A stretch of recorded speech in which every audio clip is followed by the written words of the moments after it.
Every club. Every day. The Global Sports Podcast Network. Hello and welcome to the Daily Newcastle podcast. It is Crossover Thursday and I'm joined by Stuart from the Daily, is it the Daily Forest or Daily Nottingham Forest? The Daily Forest, so anything Daily Notts Forest, we're okay. Excellent. Welcome, Stuart. Thank you very much indeed for joining me to preview. It does seem a way off, actually, but it being Wednesday when we're recording Sunday, this. isn't it? Yeah. But we're previewing the match on Sunday afternoon, Newcastle at home to Nottingham Forest. And it's a big, big game for both of us. Because although we had a very disappointing result on the weekend that knocked us from hopefully going third or fourth down to seventh, we didn't lose any ground on you in third because you had an unfortunate result away at Fulham as well. So it's another 6-pointer. And I guess with it being so tight at the top of the Premier League, these are going to come thick and fast now. Yeah, definitely.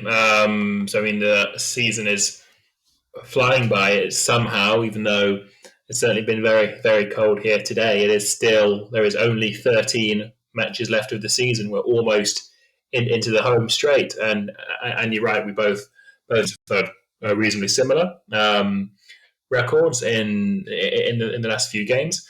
But yeah, we do remain just those 6 points ahead of Newcastle, but that is 4 spots. So there's a lot of change, a lot of potential for change going forward. I ask generally at the start, I mean, be honest with me, when it kicked off back in August, did you see Forest getting off to a good start, taking a position up in the top 4 and holding it all of this time? Or No, when did you start to develop that belief? Because I know you're looking forward to Champions League football next year now. No, we are. I mean, I'm gonna, even though we've had 2 disappointing results in the last 3, or 3 in the last 4, if you include Exeter, I am now sitting here saying that I do still think Forest will get the top 5, which will be Champions League. But to answer the question, and when we first started thinking that Champions League might actually be a possibility, was the win against Aston Villa early December. Not sure if this is the game you watched or maybe caught on Match of the Day. But it's actually our only win this season where we came from behind to win. We're really good at taking the lead and holding on to the lead. But this Villa game in December, not only did we go 1-0 down with 20 minutes to go, but then a few minutes later, our first equaliser was ruled out for the tightest of VAR calls. So the fact that we showed the belief and the desire to fight past the double setback of going 1 down and having an equaliser disallowed, that was the moment for me. Villa are a decent side where Champions League started to become a possibility. Before then, we were in, this has been a good start territory. After that game, it was, there's actually something brewing here. Yeah, and I mean, to be fair, it's no fluke, is it? I'm sitting just before we talk, jotting down which players to talk about because they're a real danger. And I actually think I've written down nearly 11 players here because what a great team you have. And how much of that is the individual players? How much of it is the tactics that Nuno's put together for them? Because these teams are really switched on manager this year. Yeah, so it's interesting. I know you wanted to ask me later on in the episode, Iain, who is going under the radar. Or you've mentioned 11. You said you've written down 11 names. That's it. So the one thing we've got to worry about is there isn't really any squad depth. So we've got that good first 11, a strong first 11, and that's really it. But then we'll come to any unknown gems later, although it might be a short part of the episode. So I think it's definitely a bit of both from your question. Yes, all most of that first 11 are having the season of their lives so far. Elanga getting a hat-trick of assists in one game, Elliot Anderson controlling the show, Murillo and Milenkovic up there for the best central defensive partnership in the league. But they can only be the best central defensive partnership in the league if they're allowed to play to their strengths. If they've got traditional, Murillo is better on the ball, Milenkovic is better in the air type partnership. And yeah, those wingers, and of course Chris Wood, we are playing well and truly to his strengths as well. So yeah, although the players are playing out of their skin most weeks, not every week as we've seen, but most weeks they are being given the tactics and the platform to thrive and to develop together. Yeah, yeah, they are. They are very good, and I guess you've probably only had one or two disappointing results, one of which I'm sure was your early exit from the Carabao Cup. The other being a win for Newcastle away from home, right at the time when we weren't really winning very much at all. That was out of the blue for us, and I think we're a little bit like you in that respect, and in that we've got a very very good first team. We do have a little bit of strength and depth, but then when they sell two of those in the January without replacing anybody, and there are a couple of injuries to some key players, then yeah, we're looking at a bench that hasn't got a lot to bring on and try and change the game as well. Before we get into actually looking at this game on Sunday in part two and onwards, is there any reason why results seem to have dipped a little bit? I mean, I think that game against Fulham, we know Fulham are a good team. They won at St James's Park 2 games ago. No shame in losing 2-1 to them, but and Bournemouth beat us as well, and we know they're a good team. But that was a heavy defeat at Bournemouth. After such a good run of results as well, was there any reason for that? Yeah, I mean, it's interesting. You mentioned both Bournemouth and Fulham. So ourselves, Bournemouth and Fulham, are the class of 2022. And the three teams all got promoted together. And therefore, amongst the fans of the three teams, we have been benchmarking ourselves against each other ever since. So it could well be that all three of those teams, of course, the last promoted teams to survive, all the promoted teams got relegated last year, and it will probably happen this year as well. But those three teams, Forest, Bournemouth, and Fulham, could all make Europe together this season. And for whatever reason, they are our bogey teams. We've lost, I think, every single game against Bournemouth. So been a couple of draws, but mainly losses. Fulham we've beaten once, lost to all the other times. So yeah, for whatever reason, I mean, I'm hopeful, and that's why our next run of games, Newcastle away, Arsenal at home, City at home, will be fascinating, because it could be just one off that we always lose to Bournemouth or Fulham, or it could be, unfortunately, the start of the downward trend and signs that we were in a false position after all that, which would, of course, be disappointing. And you've seen how well we played against Liverpool and Chelsea and other of the bigger teams as such. So I don't think we'll get no points from these upcoming 3 games. 4 would be very good. Even 3 would be okay. No, it's specific to the Fulham and Bournemouth. I think we'll only find out whether they were one-offs or part of a long-term trend once we also compare them to these upcoming 3 results as well. Because, of course, in between those 2 losses to our old friends, Bournemouth and Fulham, there was that 7-0 against Brighton. So at the moment, all 3 of those results, potentially freak results that you can't really yet draw any trends or conclusions from. Yeah, I hope the Brighton game was a freak result. I don't want you turning up in the sort of mood where you can put 7 past Brighton, because they looked fantastic last week against Chelsea. Yeah, I don't know what happened for them. I heard the Brighton manager, was it the Brighton manager who just set fire to his tactics in front of his team? Or am I getting that mixed up? One of the managers got the tactical plan and just set fire to it in front of the team. You mean let him know that he was literally? Okay. Yeah. I don't know if it was the Brighton guys after you or if it was the Bournemouth manager who did it. I can't remember. Anyway, that is sending a message where you're going to take responsibility for having lined up incorrectly, isn't it? We had a problem against Manchester City where Eddie Howe had some great tactics. He just had a whole bunch of players who were just lazy all day and couldn't put them into practice. That was our problem. Well, look, lazy. Sorry, just interrupt you there before you get to the advert. Lazy because they were tired. Do you think? I know we can come to that later, but or think it was just from your point of view a one-off off day.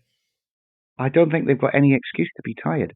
The previous week we had 9 changes, and they had a week's rest, but we had 9 changes to play the FA Cup game at Birmingham, which they got through. and that was a week later, I think, or was it on after the Arsenal match? But to be fair, yeah, emotionally and at the start, there was a lot of effort going into knock Arsenal off their stride, which we did at their place as well. But we coasted it for the last half an hour. Arsenal had nothing. They were 4-0 down, and they battered it out. It was a great performance. But I don't think the team have an excuse to actually be physically tired playing against Manchester City. It's like I don't know. I'm wondering if there's so many of them that have played there so often and got hammered so often, way back in the Rafa days and the Steve Bruce days, psychologically they're unable to do anything other than they're almost conditioned into giving Man City a 3-goal start, which of course is what they did. Anyway, we decided on Monday that match never happened. We're not paying any attention to it whatsoever. We are focused very much on this coming Sunday, and we'll talk about that after I've done our first sponsor, which is the lovely Bioniq. Your body is unique, and Global Sports Podcast Network has partnered with Bioniq, the world's most personalised supplements. Bioniq provide 100% tailor-made supplements designed to deliver precisely what your body needs at exactly the right levels to optimise your health. No guessing. So click the link in the show notes.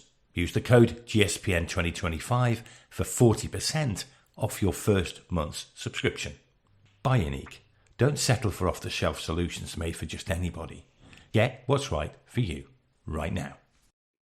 The dulcet tones of Mr. Kenny Davis doing the Bioniq advert in the hope that somebody will contact him and ask him to start reading bedtime stories on audiobooks for Lonely Housewives, because that is really his true vocation. Anyway, welcome back to part two. I'm with Stuart from the Daily Forest. We are about to preview our game on Sunday, 2:00 kickoff at St James's Park.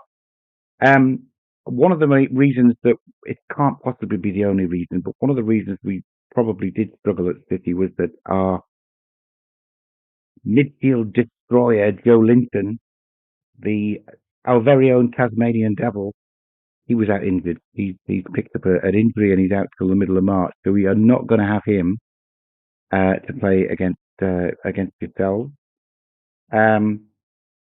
Lewis Miley came on at half time actually and replaced a very ineffective Joe Willock who had a man of the match performance against Birmingham. I'm hoping Lewis Miley gets a start against you as a third man in midfield. Presumably, Guimaraes and Tonali will actually be motivated to play in front of the home crowd, and will put a bit more of a shift in than he did. Our other big injury doubt is at centre-half, where we were hoping Sven Botman, newly back from his cruciate ligament injury and man-of-the-match performance away at Arsenal, would make that left-sided centre-back position his own. However, he sat out the Birmingham game. He got a kick on the wrong knee or the other knee to what he had his ACL on. He missed the City game and was not at training today. So maybe there's something a little bit more long-lasting on that. In which case, so who would that be? And what would be Cher and Dan Burn would be your central defensive duo after that? It would be Cher and Dan Burn, who've done very well this year. Dan Burn, player of the season for us on the podcast, just Mr. Consistent, and probably was the best man in the back four against Manchester City as well. He was carrying a little bit of a groin injury from the Birmingham game because he was one of the two that was retained. So he was at training today, so hopefully he'll be okay. Otherwise, because we sold Lloyd Kelly and we've got two young lads that we sent out on loan, we're really short at centre-half. It would be Cher and Kraft, and that's it. If anyone gets hurt, there's nobody else to come on. Jamal Roussel is out for the season, or what's up with him? I know he always had an ACL, but I don't know. I haven't heard his name mentioned all season. No, he got his ACL a week or two after Botman, and he's always been a week or two behind Botman in coming back. So I think at the moment on the Premier League website, he's due back at the start of March, mid-March. So hopeful that he'll be coming back into it. I think the fact that they sold Lloyd Kelly is assuming that he will be able to come back into the squad and play when he's needed to play. Yeah. Yeah, so that's the downside for the Newcastle team. We're probably missing Joe Linton, or definitely missing Joe Linton, probably Botman. On the plus side, Callum Wilson's still fit, even though he's played 2 spells of football in the last 3 games.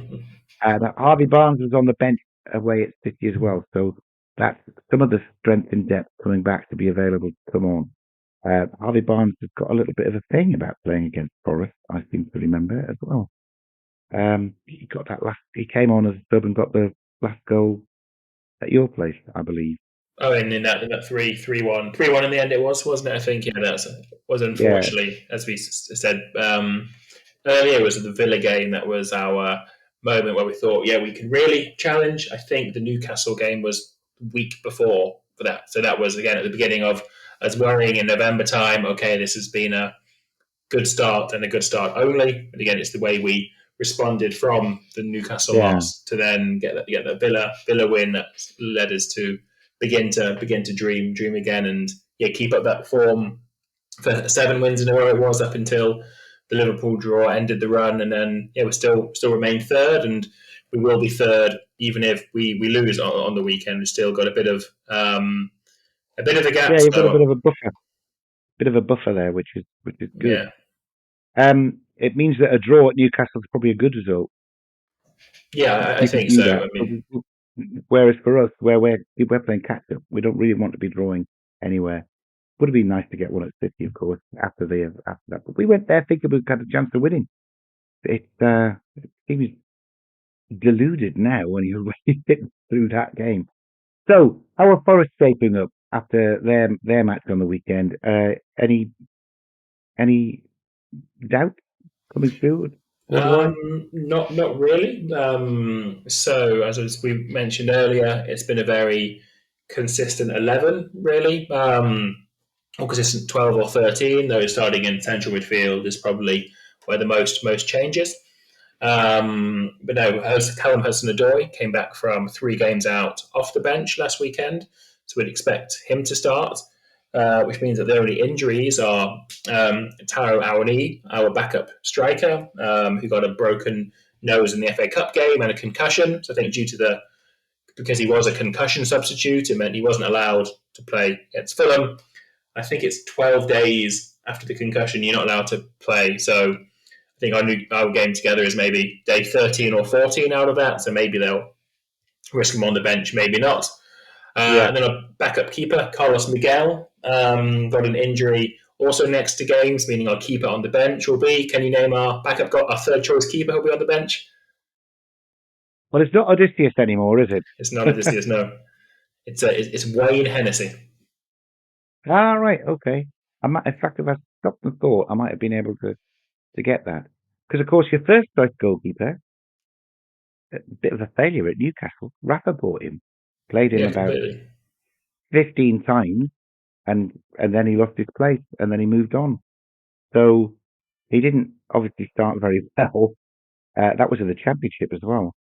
Obviously, I think he's the keeper with the most clean sheets this season, is he not? Yeah, I think so. I mean, I think although stats are sort of slightly skewed by, if you look at Liverpool, Alisson and Kelleher have played about half the games each. So if Liverpool had just one goalkeeper all season, then that goalkeeper would be top. So Liverpool as a team have had the most clean sheets, but then because their goalkeepers have changed a bit, Sells as the goalkeeper has had the most clean sheets. But you're right. When we signed him, deadline day, January 2024, we all remember that he'd been dropped for Carl Darlow at Newcastle in your most recent Championship season. So that was what the thoughts we had.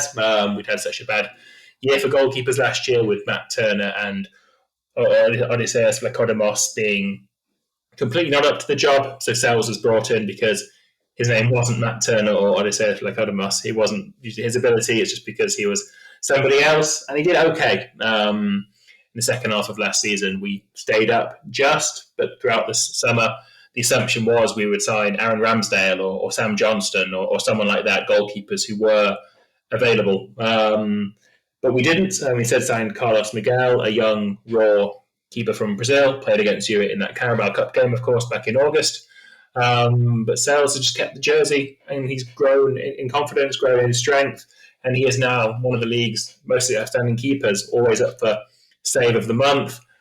Sometime in some games has his own save of the month competition, it seems. So we're now very, very happy with Matt Sales despite that slow start. Thank you. I think Martin Dubravka has won the January save of the month. So yeah, I get what you mean. Come in and then suddenly start performing like that. Dubravka's a little bit of a forgotten man with Nick Pope, having played so many games. Yeah, but Dubravka seems to Pope is fit. I think Pope played in the cup, but Dubravka is now the league number one as well, or this is just Dubravka getting a reward for good performance, and you expect Pope to play in the Carabao Cup final, for example? No, I think Dubravka was lined up to go to Saudi Arabia in January, and had to step in because Pope didn't come back, and he's played really, really well. He still hasn't thrown in a typical Dubravka bad performance to get himself dropped. You couldn't blame him for any of the goals that were let in, really in against Manchester City, and he was in goal throughout the 9-game winning run. Some games he didn't have a lot of shots to stop. There always are shots to stop on target, and he stopped them. So yeah, we're all big Dubs fans now. I think he'll be the number one until he has a howler. Okay. But Pope is there and ready, and Pope made one or two really good saves in the Birmingham match. So Pope scares everybody though with the ball at his feet. His distribution is awful. And Dubravka, we've noticed when Dubravka came back in, his distribution is probably just adequate, but it's so much better than Pope's. And the way we attack, the transitional play, the quick turnaround, that's what we need in goal. Someone who can get the ball out accurately and quickly. So I guess for that reason that he's still in there. Look, I am going to pause just there, Stuart, because I can look at the time and realizing that the Zencastr guys will be wondering where their advert is, and here it is, coming along right now. Here at the Global Sports Podcast Network, we spent a lot of time selecting our delivery platform. Zencastr came out the clear winner.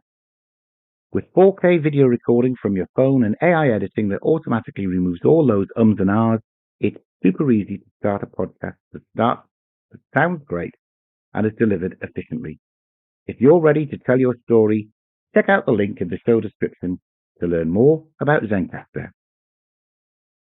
Only one stumble there, never mind. It'll be perfect every time. And we're back for part 3. Stuart, are there any players who you fear on the Newcastle side might have something they're not in for a story about? I was surprised earlier in the episode where you said Dan Burn was your player of the season because of how good Alexander Isak has been. I'm just certainly very interested to hear whether Dan Burn is a cult figure or whether he is genuinely the top player of your team. Because surely, from the outside looking in, it's got to be Isak who, in our first season back, so 22-23, Isak, did he score both goals in the game? It was March of that season. I think it was Isak's first game back from an injury or something, and he scored one or two. And that was the first game.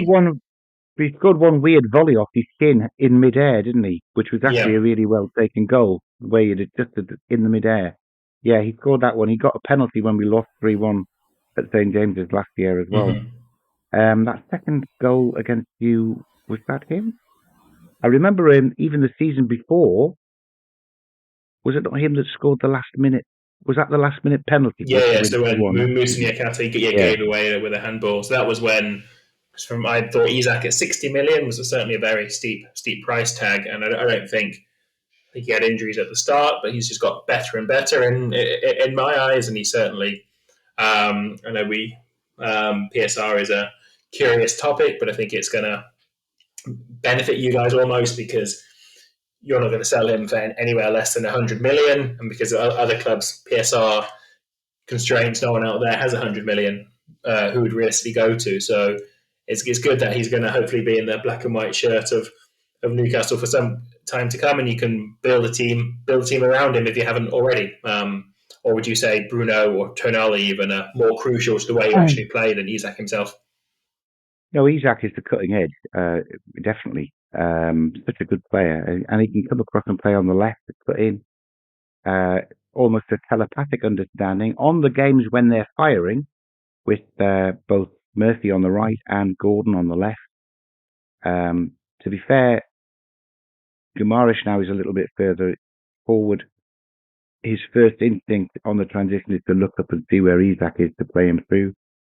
Got a wonderful goal against Liverpool with a quick release ball from Bruno, where he just made Virgil van Dijk look like Stevie Wonder as he went round him and put it in the top corner. Isak's an important player, and there are some real superstars to be in that team now.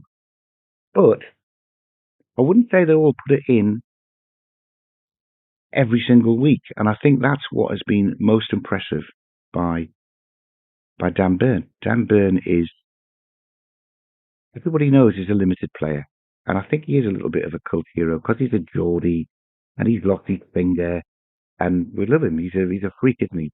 6'8" or whatever it is. But we just really, really appreciate the effort and the effort that he makes to make the very best of his limited talent, I guess, and still be able to hold his own in a team full of those superstars. Call them superstars. No doubt they'll turn in another performance like the Bournemouth one or the Fulham one sometime soon, so we don't think they're superstars. But yeah, I think it's just down to his effort and his attitude. And he's a funny guy as well. So yeah, so you've got Isak. Anybody else? I think it's been sort of quietly impressed by how well Tonali has come back from that ban. Of course, his comeback game was our Carabao meeting together in August, but because Tonali was so new at the club anyway, new to England, hadn't really settled in. To be honest, it's a small surprise, not following it too closely, that he didn't just go straight back to Italy. He didn't sort of write off his England career and thought, okay, I've come here, I've got banned, let's just go back to Milan and get on with playing there. So I think it is impressive that he has been able to come back from that ban as a stronger player, even.